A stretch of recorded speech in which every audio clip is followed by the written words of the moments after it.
Hi everyone, Assalamu alaikum. Welcome my dear lovely viewer, Master House 24.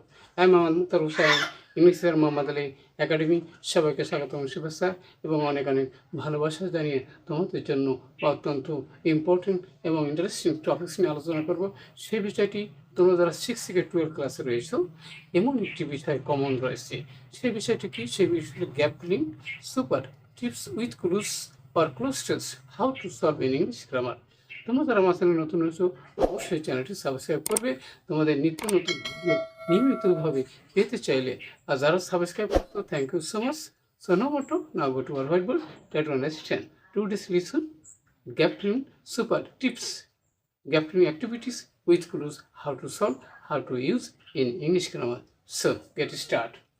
Hello my dear lovely viewers, আমি বলছিলাম gap filling super tips with clues, how to solve or cloze with clues কিভাবে use করব।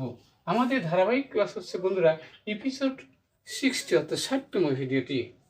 আমাদের এই গ্যাপের মধ্যে এই শব্দগুলো আমরা কিভাবে ইউজ করব, এর কোন কোন পার্টস অফ স্পিচ কীভাবে কোথায় বসে তার ডিটেলস আমরা আজকে ভিডিও থেকে জানতে পারবো।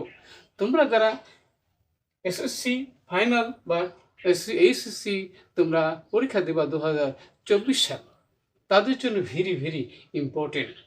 তাহলে চলো এই ওয়ার্ড মিনিংগুলো অবশ্যই আমরা জেনে নেব এবং এখানে আমরা কীভাবে সেগুলো ইউজ করব সে বিষয়টি অবশ্যই জানার চেষ্টা করবে। নো স্কিপ, কোনো টানাটানি করবে না, প্রথম থেকে শেষ পর্যন্ত অবশ্যই আমার সাথে থাকবে এবং তোমাদের যে কোনো পরীক্ষায় তোমরা ফুল মার্কস পাবা 100% গ্যারান্টি। ওকে, তাহলে প্রথমে ইন মানে কি? প্রিপজিশন, যেটা ভিতরে বোঝায়। এবার ফান মানে খামার, করা বা খামার। এবারে ডিফার মানে কি? ভিন্ন হওয়া। ওকে, সেখানে ভার্ব রয়েছে, ভার্ব থেকে এবার কি অন্য কোনো পার্টস অফ স্পিচ হবে কিনা সেটি আমরা জানতে পারবো। আরও জানবো বন্ধুরা দি মানে টিটা খানে খানি, এটা অ্যাডজেক্টিভ আমরা সবাই জানি। এবার সে বি মানে হওয়া, অক্সিলারি ভার্ব। ওকে, তাহলে সেখানে আমরা বাই এলো প্রিপজিশন দ্বারা দেওয়া কর্তৃক বোঝায়, যেটি প্রিপজিশন। হওয়ার মানে জন্য, সেটাও কিন্তু প্রিপজিশন। এবং শেষে রয়েছে এ একটি, যেটা অ্যাডজেক্টিভ। তাহলে শব্দগুলো কীভাবে কোথায় কী কী নিয়ম ফলো করার মাধ্যমে সেগুলো আমরা ইউজ করব, অবশ্যই সাথে থাকবে। আর ভিডিওটি ভালো লাগলে অবশ্যই লাইক শেয়ার করবে। ওকে, প্রথমে আমরা দেখতে পাচ্ছি বন্ধুরা self employment means to create job opportunity. Okay, এখানে কি বন্ধুরা ফর মানে আমরা জানি বন্ধুরা জন্য, তাহলে এখানে ফর মানে জন্য, তাহলে কারোর জন্য। এবারে নিজের প্রচেষ্টায় যদি হয় তাহলে সে জায়গায় আমরা প্রিপজিশন হিসেবে বাই মানে দ্বারা দেওয়া কর্তৃক বোঝায়।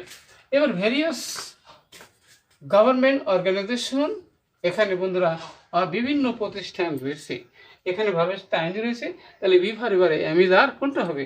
তাহলে অবশ্যই আমরা জানি কি আর হবে। ওকে, টু ক্রিয়েট সৃষ্টি করা কি এ কগনিয়াল অ্যাটমসফিয়ার ফর সেল এমপ্লয়মেন্ট, তাহলে তারা চেষ্টা করতেছে ব্যক্তিগতভাবে বিভিন্ন কাজের অনুকূল পরিবেশ সৃষ্টি করার জন্য।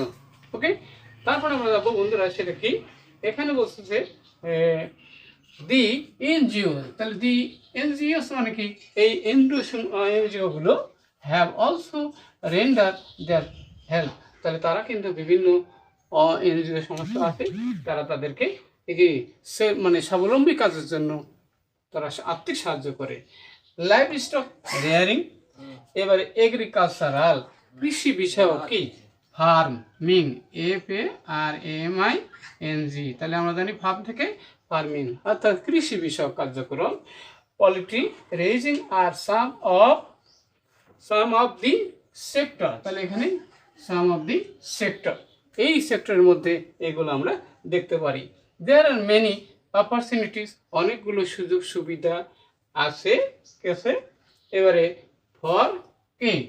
ফর মানে জন্য, তাহলে ফর সেল এমপ্লয়মেন্ট, তাহলে স্বাবলম্বী কাজ, নিজে স্বাবলম্বী হওয়ার জন্য অনেক সুযোগ সুবিধা আছে। কোথায় আছে যদি বলা হয় তাহলে আমরা বলবো in Bangladesh. One can easily engage one cell, তাহলে একজন ব্যক্তি সহজে নিজেকে আত্মনিয়োগ করতে পারে কোথায়? ইন দি জব, এই চাকরির ক্ষেত্রে। আসলে আমরা যখনই কোনো গ্যাপ ফিলিং ফুলফিল করতে যাই তখনই এই ডিফারেন্ট কাইন্ডস অফ ভার্বে যে চমৎকার ইউজ আছে সেই ব্যাপারটা আজকের ভিডিও থেকে তোমরা অবশ্যই জানতে পারলে। আর ভিডিওটি ভালো লাগলে অবশ্যই লাইক শেয়ার করবে।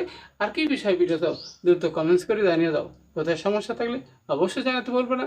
সেই সাথে আমাদের ফেসবুক ফলো করতে ভুলবে না। সবাই সুন্দর এবং সাকসেসফুল জীবন কামনা করি এখানে বিদায় নিচ্ছি।